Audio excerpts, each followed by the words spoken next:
मुंबई उच्च न्यायालय अंतर्गत औरंगाबाद खंडपीठामध्ये प्रोफेशनल टीचर्स असोसिएशन महाराष्ट्राचे अध्यक्ष विजय पवार यांच्या वतीने senior counsellor and Rajendra Deshmukh, advocate Devang Deshmukh, advocate Amol Joshi यांनी 21 मार्चला रिट पिटिशन केले. 28 मार्चला ते दाखल करून घेण्यात आले.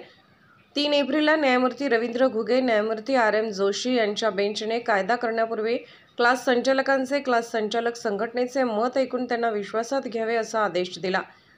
10-12 दिवसात रिट पिटिशनवर आदेश मिळवून अतिशय वेगवान पद्धतीने हालचाली करून आदेश मिळवल्याबद्दल प्रोफेशनल टीचर्स असोसिएशन महाराष्ट्राचे अध्यक्ष विजय पवार सर यांनी advocate Rajendra Deshmukh, advocate Devang Deshmukh, advocate Amol Joshi यांचे अभिनंदन केले.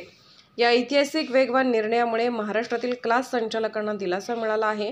केंद्र सरकारने जानेवारीमध्ये काढलेल्या मार्गदर्शक सूचनेनुसार 16 वर्षाखालील विद्यार्थ्यांना खाजगी क्लासेसमध्ये प्रवेश घेता येत नव्हता. त्यामुळे महाराष्ट्रातील क्लास संचालकात अतिशय चिंतेचे वातावरण होते.